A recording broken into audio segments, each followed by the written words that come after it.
Good morning, everybody. What a privilege and just a joy to be with you this morning. And today is Pentecost Sunday. This is arguably, it's one of the most important days in the history and in the life of the church, because Jesus said 10 days ago, don't go away, don't go anywhere. Wait for the promise, for the Comforter, for the Holy Spirit. Wait. And this was a week of waiting, that the Holy Spirit will come and fill us anew. And for the first time, all these 2,000 years ago, the Holy Spirit came with power on that small group of 100 odd people together in that upper room.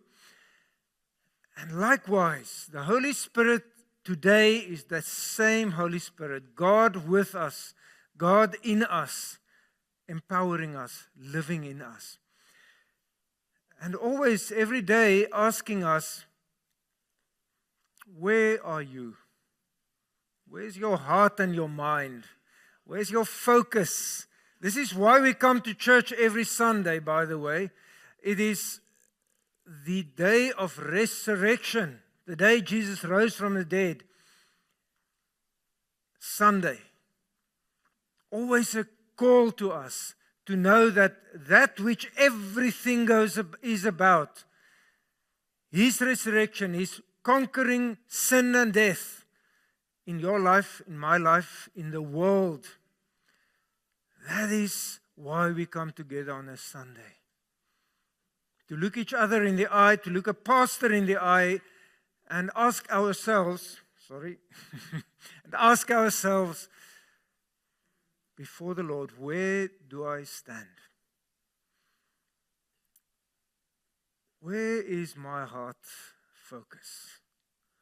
And we can ask that question or hear that answer from looking at what kind of prayers do I pray? And what kind of prayers did you pray this week? Most of the time. What was the content of those things that you're asking of God? What do I praise the Lord for? Is it focused on my family? My children? My world? Those things that I need, nothing wrong with it. Is it focused just on my challenges that I'm facing? Or am I breaking out of that to this amazing, wonderful, eternal vision? When Jesus said, wait for the Holy Spirit that I promised, I will not leave you alone. I will not leave you as orphans, but I will send my Holy Spirit. Spirit that works in us. And here's the words. You will receive power when the Holy Spirit comes upon you. And it's always so struck me and shocked me in a way when some Christians with a clear testimony, knowing Jesus, I am saved, sort of never heard or never taken notice of the second part of Acts 1 verse 8. You will receive power when the Holy Spirit comes on you. Praise the Lord! I am empowered. Yes. And you will be my witnesses to the ends of the earth. That is why the Holy Spirit is there. And it's within that life of witnessing, that life of standing up for Jesus. We just heard here, lighting a candle. Yes, lighting a candle. You light a candle in a dark room, the darkness is immediately dispelled. It's not dark anymore. But I want to say, we are called not to light candles, to be floodlights for Jesus. We are called to burn brightly without holding back anything, because that's what Jesus came to do. Laying down my life is not lighting a candle. Laying down my life means that I take all the candles that I can get and I light all of them. I just throw everything at it. Why? Because it's not me and my things, it's the Lord's. Everything I have and I am is from Him. There's nothing of yourself, nothing. And since nothing is of ourselves, we can really abundantly, with absolute everything, give everything to obey this commandment. I'm speaking to the choir. Westway Community Church comes a long, long way, and amongst you here this morning sit missionaries, people with a heart, with a calling, that have laid down their lives, people that's been doing it for decades. And I want to say that everyone sitting in every row know the calling and have been doing it and is doing it and will continue doing the Great Commission. It is a do thing. Keith Green sang now, he called us to go. Why does it take us so long? We are called to hasten the end, right? We are called to hasten the coming of Jesus back on the clouds as He went up. He said He will come back the same way. And this is what we're going to do this morning. The question is, where is your heart and my heart? What are we spending our lifetime on? Really spending it on? Let us just pray together. Father, thank you that you are here. Holy Spirit, that yes, we're still expecting the outpouring of you, Holy Spirit, afresh, anew, and yet not, because you have come. And we are living in the time of the Spirit, of the kingdom, establishing your kingdom and shining your light to the ends of the earth. This is what we are busy with. This is what your church is doing. We pray that this morning, in this hour, you will indeed come in our hearts, in our lives, afresh and new. I pray and ask that as we walk out of this church today, it will be in a different way. To go and do a different thing in a different way in the places where we are and the things that we do. I pray, Lord, that we will be leaving stuff behind that does not help us. I pray in your name that we will be stepping out of comfort zones this morning as we walk out of there. Because it is in that space where we're not able and we need to fully trust you that differences can be made and challenges met. We ask in your name for this, Lord Jesus. Open your word, Lord. We praise you. Thank you, Lord, that as I sat and I sang and I worshipped with the worship team here, it seemed like we were comparing notes in the past few days or week in our preparation, and we did not. But you, Holy Spirit, were there. Thank you, Jesus, for this. Amen. So, what is your expectation of the end of everything? How do you see it? What is it that you wait for? Because we're living with a waiting in our hearts. Let us get to the end.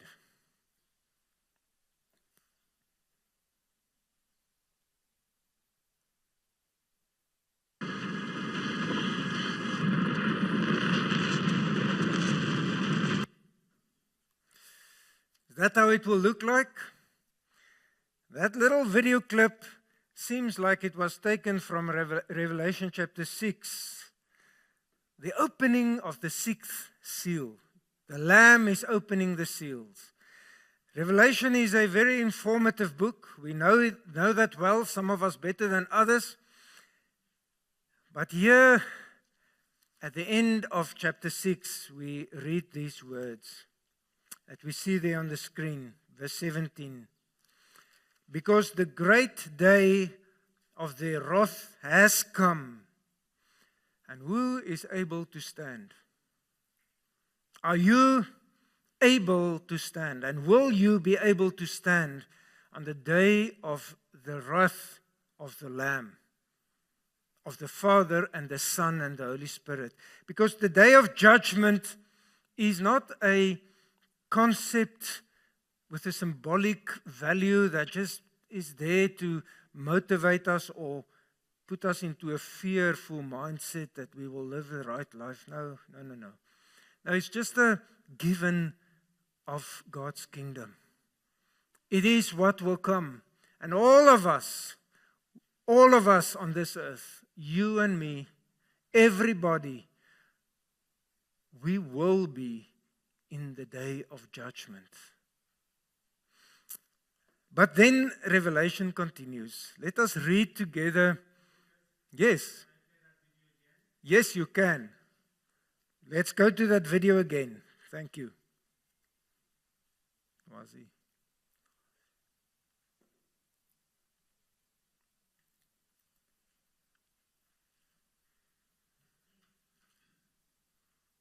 Sometimes the technology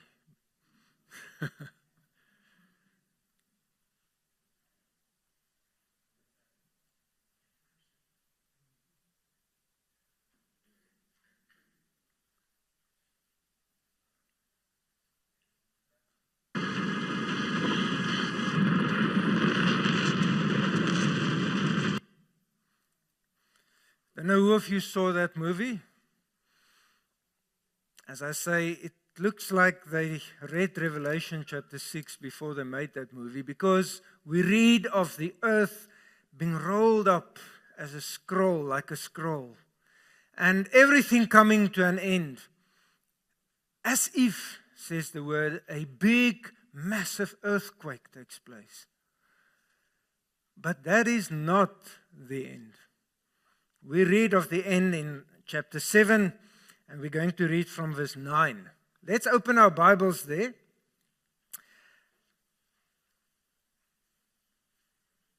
The seventh seal, the most important seal that is opened. And behind that seal, we see beautiful, wonderful, immensely encouraging things. Let's read from verse 9. After this I looked, and there was a vast multitude from every nation, tribe, people, and language, which no one could number, standing before the throne and before the Lamb. They were robed in white with palm branches in their hands, and they cried out in a loud voice, "Salvation belongs to our God, who is seated on the throne, and to the Lamb." All the angels stood around the throne, the elders and the 4 living creatures, and they fell face down before the throne and worshipped God, saying, "Amen, blessing and glory and wisdom and thanksgiving and honor and power and strength be to our God forever and ever. Amen." Then one of the elders asked me, "Who are these people robed in white, and where did they come from?" I said to him, "Sir, you know." Then he told me, "These are the ones coming out of the great tribulation. They washed their robes and made them white in the blood of the Lamb. For this reason, they are before the throne of God, and they serve Him day and night in His sanctuary. The one seated on the throne will shelter them. They will no longer hunger. They will no longer thirst. The sun will no longer strike them, nor will any heat. For the Lamb who is at the center of the throne will shepherd them. He will guide them to springs of living waters, and God will wipe away every tear from their eyes. These amazingly comforting words. The great multitude, if you can go to, are you guys there? The great multitude, uncountable, millions upon millions, we don't know the number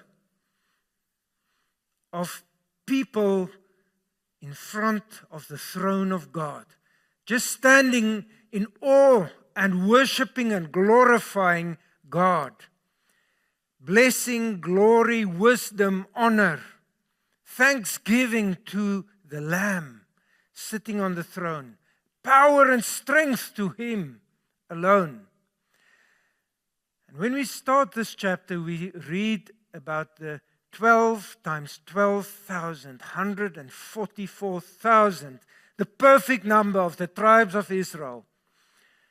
And Israel, of course, you and me, part of the people of God, by the grace of God. God's plan was to walk with His people in the Old Testament. And then Jesus came and He opened the door.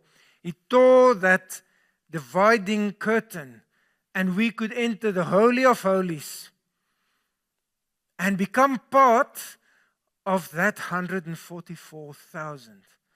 And whether you are a post or premillennialist, in the end, after all, it's not going to really matter. The fact is,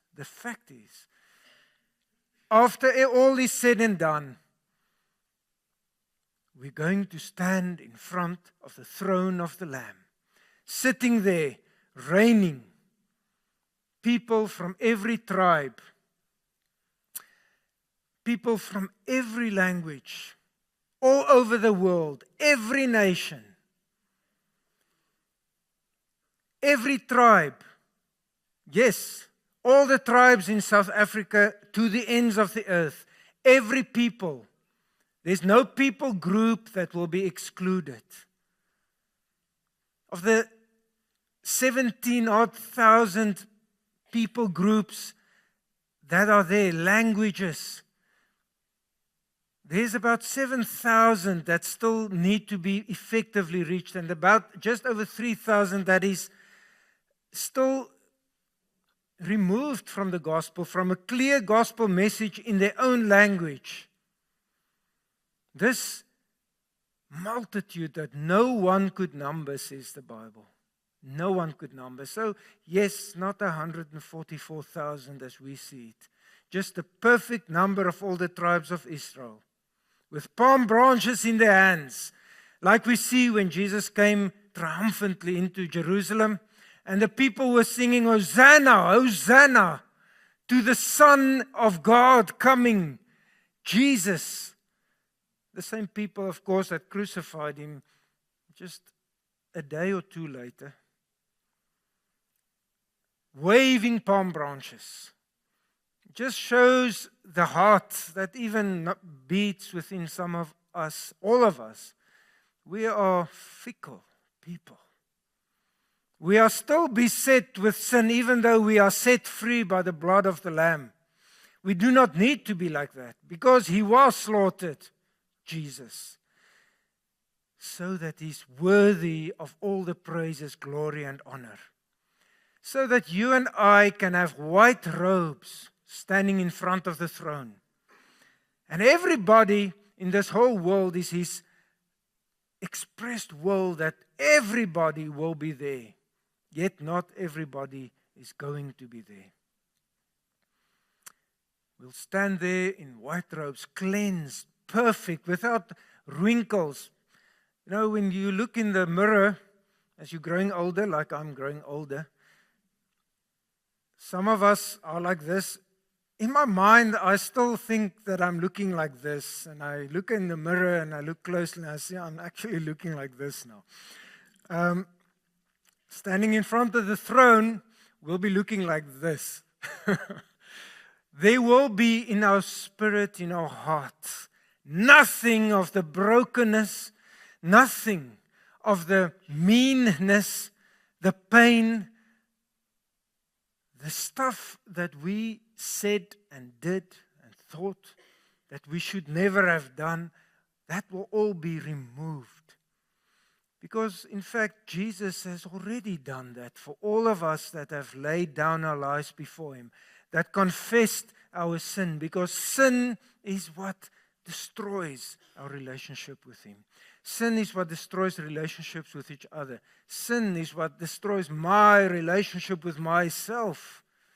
To have a peaceful, gentle, kind, spirit-filled heart attitude. Sin stops that, prevents that from happening. But in a white robe, which by the grace of God, we are already standing in as we're walking in Jesus, we are rescued, not by ourselves, by the grace of God, because we believe. Not because we have convinced God in some way, or we lived a good enough life, or been in church enough times. No. All by grace, we received this wonderful gift, sealed by the Holy Spirit. In the Old Testament, we read, Romans chapter 4 tells us that the seal, the mark of God was through circumcision. In the New Testament, Ephesians chapter 1 tells us we are sealed by the Holy Spirit. We are confirmed, we are part of the body of Christ. We are assured a place in front of the throne one day. Your ticket is paid for, and that ticket is the seal of the Holy Spirit. With that eternal promise that there will be no physical, emotional, spiritual needs unmet when we are there with the Lamb. The Good Shepherd is the one that shepherded us there, and is shepherding us today. We are in that process if we submit to being shepherded. If we follow in the footsteps of the shepherd, who is the good one. The one that said, streams of living water will flow from inside you. It is that living water that we read in this passage. That water that we are at, laying down in green pastures. It's the water that He spoke to the woman at the well of. John chapter 4. The same living water that flows out of your heart, out of your mouth, out of your thoughts, that motivates us to pray. There are 3 questions for us here today. 3. Number 1, you, as you're sitting here, will you be part of that great multitude? Are you going to be standing in front of the throne? And if that answer is a resounding yes, it can only be a resounding yes. It cannot be a yes, I think so. I hope so. Yes, Lord, I know I will be there. And I'm looking forward with expectation to that day, because I am washed in the blood of the Lamb. Blood that washes white as snow. This is one of the contradictions of the kingdom of God. That the blood that is red, blood that you cannot wash out of something easily. You know how it is. But that blood of the Lamb washes you and me clean of all sin. And every person, and here's the next one, that you share the gospel of salvation with, that receives Jesus, is washed in that blood of Him.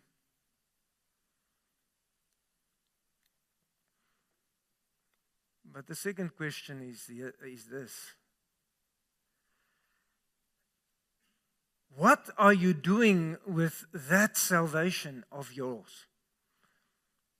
Because you will receive power when the Holy Spirit comes on you. The Holy Spirit's power is what convicted me of sin and of righteousness and judgment in the first place.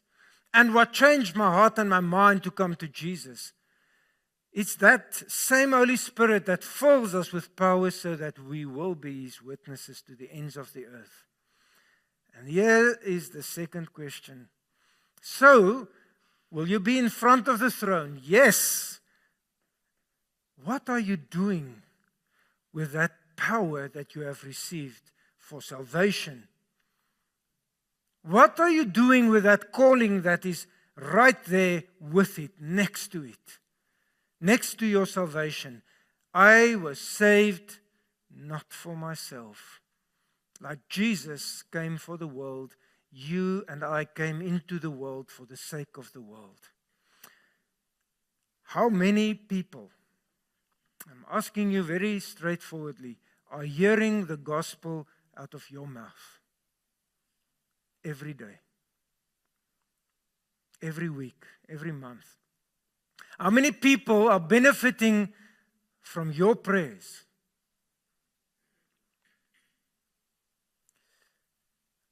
Let's go to the next slide there.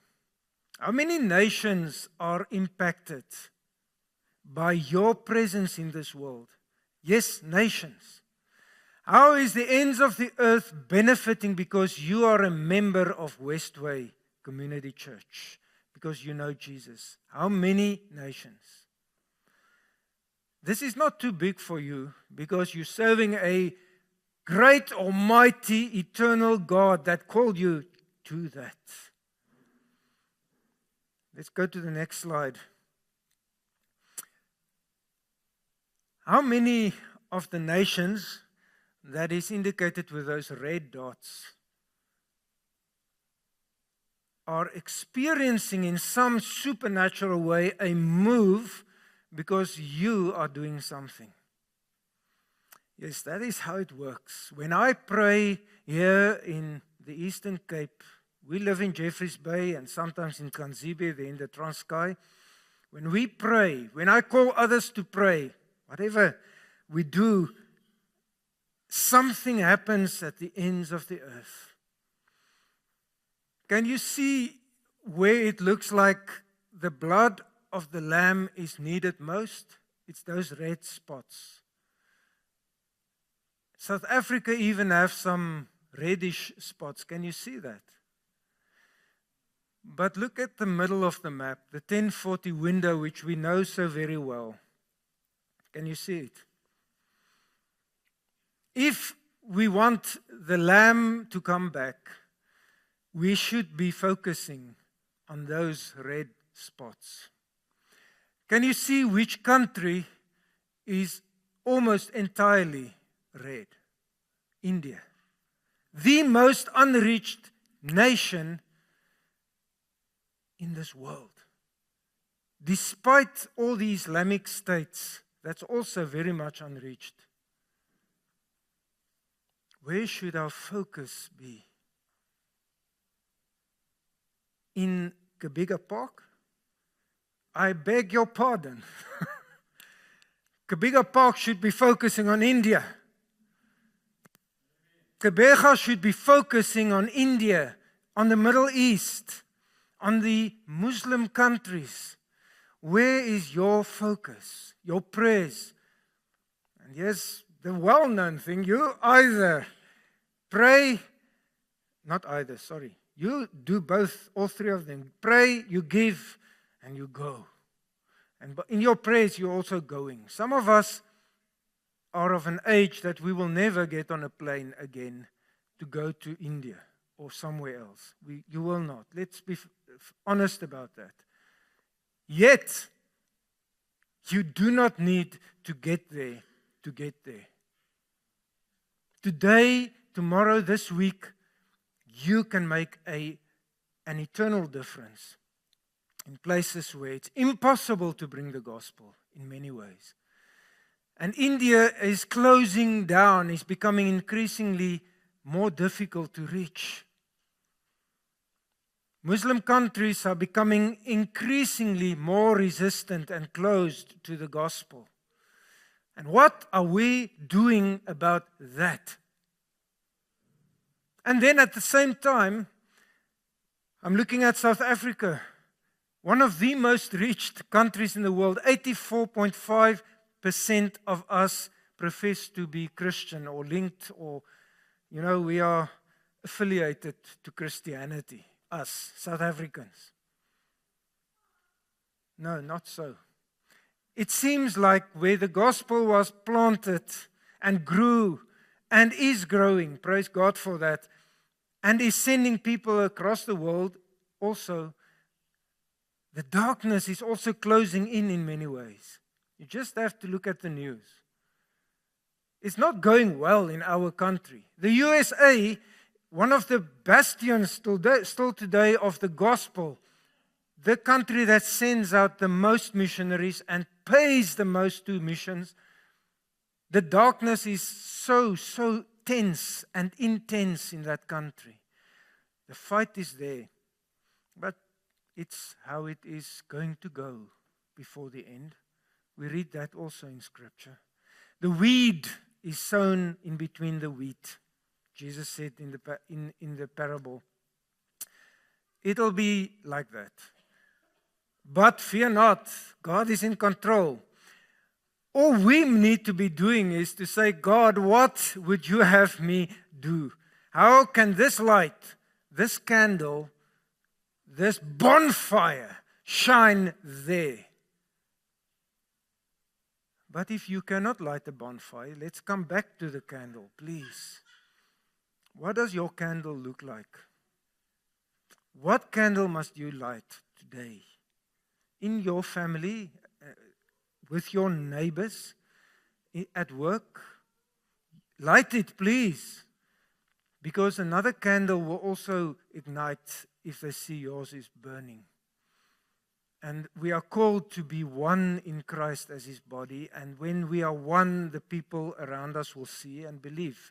John 17:21, Jesus clearly prayed that to His Father, that they will be one as we are one, and then the world will believe. Our testimony of unity is crucial for the Great Commission to become a reality. So, I want you to have a good look again at the red dots. I want you to prayerfully look at that with me. Where is your heart touched when you look at these red dots everywhere? They represent around 3.5 billion people. 3.5 thousand million people. The world's population has, in the recent few years, passed 8 billion. Of those, 3.5 billion live in those places that is red from the need of the blood of the Lamb. Now, let's go to the next slide. These nations, these tribes, these languages will not be reached in a way that we see on the left. Flapjacks, just pour the syrup over it and the butter. Some of us have the notion that the gospel must just go out. The word is living and powerful and it will do the work that it must do. It is a fact. This is the word. It will never return empty. That is so. The Lord has promised that. Yet, God also created cultures, tribes, and He brought confusion of tongues, which makes this much more difficult. A waffle, it's not so easy to spread your syrup across a waffle, right? You have to put some effort in, and that is what the church should be doing. So I want to ask this question. That brings us to I said there's 3 questions. It brings us to the third question of which waffle square is Westway Baptist Church, Westway Community Church, saying that one is for us. If every church on this planet adopts and takes as their own one unreached people group. Remember, every nation has many people groups in them that speak different languages, that have different cultures, that is mutually exclusive. And to cross over into that culture, you need a very specific focus and somebody with a very specific calling to go to that people group so that the gospel can be preached in their language, in their way that they understand and have access to, so that they can hear the Savior speak to them. And if every church takes that calling and say, we will take responsibility there, the Great Commission will be finished just like that. Let us not rely on the wonder of technology, which can make everyone here in an instant. AI is wonderful, but AI is not going to lead people to Jesus that cannot understand the gospel because it is in a language that is next to mine. No. It takes someone like you that is called by the Lord, from a church that is really missional, with a mind for the ends of the earth, that says we want to intercede, but we also want to send. There's somebody sitting in this church today, maybe, or that is part of this church. Some ones, more than one. Please, Lord, let it be so, that need to stand up and say, I must go. I must go. It might look different. You have some amongst you that have already gone and that have really given their lives. Really, really. Praise God for them. But we need new young people to take up this sacrificial lifestyle of saying, here I am, Lord, please send me to the ends of the earth. Where will they go? Where will you send them? What role are you and I going to play to add to this great crowd, innumerable in front of the throne of the Lamb? Let's go to that. Which nation, which flag will blow in this church will be up here, because we have a heart burning for that nation. Our people group is in that nation, and we pray for them and we focused on them.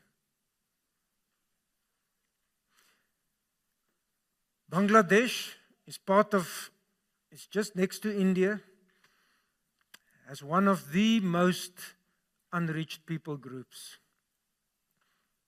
The most numerous unreached people group. After that, Japan, believe it or not, has the most unreached people. And we need to be there. With our hearts, our prayers, our money. What is your budget looking like? How much of your budget is spent on your comforts, your joys, your things that you love to spend on? How much goes to missions? I'm asking that of Westway as well. Are we just paying a tribute to missions, or is our budget reflecting an uncompromising commitment to seeing the Great Commission done, finished? It means that I give sacrificially. It means that we give more than we think possible. On the money front, I want to share this with you. Every time in my life, and I'm thinking now just of the past 10 years or so, that I gave into missions, something I believe that I cannot afford. I must speak on behalf of myself and Karina, that we cannot afford. but I feel it on my heart, I must do so. Every time I've done that. I paid that. Sometimes I paid out of a budget that was meant for something else, but I have conviction that the Holy Spirit is telling me to give this. Either the Lord has changed that budget, it wasn't necessary anymore, but a few times the following happened. And I'm not telling anybody about giving this. I'm just reporting back to you now. This has happened before. I know, Karina knows, sometimes she didn't even know. That same afternoon, out of the blue, somewhere, someone pays money over to me that is more or the same as that which I paid out. This happened twice. Same afternoon, another time the next day. God knew and I knew. And the people that received the money. But they didn't know the people that gave the money. So I want to say the Lord is with it. When you pray, when you give, when you go, and we're coming to that now, God will never, ever forsake you. Because His heart is for us to live a sacrificial life and to just pour it out there and to throw down our resources. And this is the biggest resource I have, me. And be available to make sure that the Great Commission is done. You will receive power when the Holy Spirit comes on you, and you will be my witnesses in Jerusalem and Judea and Samaria and to the ends of the earth. To proclaim Jesus and His blood that washes away every sin, that changes a dirty, ragged, torn, ugly, stinking robe into a pure white, beautiful, fragrant robe of life. That's what He does. And that is why you and I are needed in this world and in our area where we are. And we have a choice to do it. So for those of you that don't feel free to do this, I want to charge you and challenge you. Take the freedom of the Holy Spirit to step out into a discomfort zone, out of where you are in control to where you're not in control. And the thing you step out with is this: what the Lord has done in your life. You've learned it before, some of us have, others maybe not. You can in 3 minutes or less convince someone by the Holy Spirit working in them, by telling them what your life looked like without Jesus, when you were living in sin, what it was. Then how Jesus came into your life. Sharing a scripture with that really touches your heart, and that is sort of a part of your foundation in Christ. And thirdly, since that time, since I came to Jesus, this is my life. This is how it changed. That story is your story. That's your testimony. That testimony, together with the blood of the Lamb, Revelation 12 verse 11 that we read, that they conquered with. Those that overcame. That is us, the believers. That won over Satan and his demons through their testimony and the blood of the Lamb. Take that testimony and go and share it. And the Holy Spirit will convince people. My task is just to testify. I cannot convince anybody of anything, but He does that. And Acts chapter 4, we read, when the Holy Spirit came on Pentecost Day, He fell on them, flames of fire separating on each one, and they were filled with boldness. That boldness is not something to wait for. That boldness is something that happens when you actually step out in obedience. I can vouch for this from my own life. I never once ever felt, wow, I'm so ready to go and testify to this guy. I'm just going to do it now. No, we don't psych ourselves up. You can do it if it works for you. It's okay. Let's not limit God. But you know where the power came, the boldness came? The moment I stepped out and I started to speak. Every time. Every time comes. If you have a personality that doesn't really connect with other people, you know, you are an introvert, you're speaking to an introvert or he's speaking to you.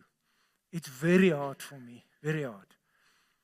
I am not fully introvert, but I'm not an extrovert. I'm more comfortable by myself, doing my own thing. You can ask my wife. It's how I am. But when I step out, the Holy Spirit takes me and makes me the vessel to His glory and honor. And you can do it if I can do it. Because the Lamb on the throne, before He went up on the clouds, He spoke to His disciples. All authority has been given to me. Matthew chapter 28, verse 18 to 20. Let us just see that in front of us. All authority has been given to me on earth. Go therefore and make disciples of all nations, baptizing them in the name of the Father and of the Son and of the Holy Spirit. And I will be with you until the end of the age. You go and make disciples. The one that sent you will never leave you and never forsake you. When Jesus gave that promise to His disciples and to the crowds that He was teaching there, I will never leave you nor forsake you. He spoke it then, but He concluded it with these words. In my authority you will go, and you will go with me. I urge you, I call you to answer the question, how does my life and my input, my resources, spending look? My prayers, my time. Us as Westway. How does it look? And then, in conclusion, I want you to call somebody that you know in front of your mind's eye now. Or maybe more than one person. Maybe there's a group. Call those people in front of you and in front of the Lord Jesus. And ask Him to use you in their lives, because you are the one that He can use best there. Let us just pray together. Father, you see the people, the individual in front of each one of us as we are sitting here. The person that is in need of your blood, Lamb of God. Those that we so would love to see stand with us in front of your throne one day, there in heaven, praising you. I pray in your name that we will walk out of this church today, in this week, and make it our business to pray for those people and to go to those people and to share with them our story, our salvation history, your story in our lives, and trust you for the outcome. I pray, Lord Jesus, that we will not sit here and just see that world map speckled with red and totally inundated in the case of India and Bangladesh, Pakistan, and Central Asia, where the gospel is not available to many, many, many billions of people. We pray, Lord, that we will not sleep tonight we will not, until we have found out and asked, Lord, where do you want my humble but eternal input to go? Please, Lord, show us that we will not focus on our little comfort zone, our family, and those things that are near and dear to us, but that the ends of the earth will become near and dear to us. That we will not rest until we know that what we had to do, we did. We ask in your name for this, Lord Jesus. Amen.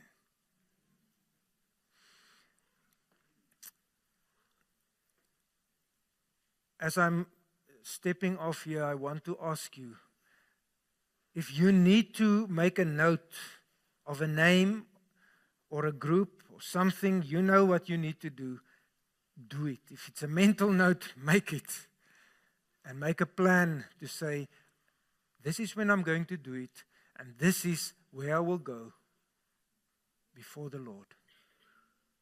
He does not want us to just live our lives the same way. Amen.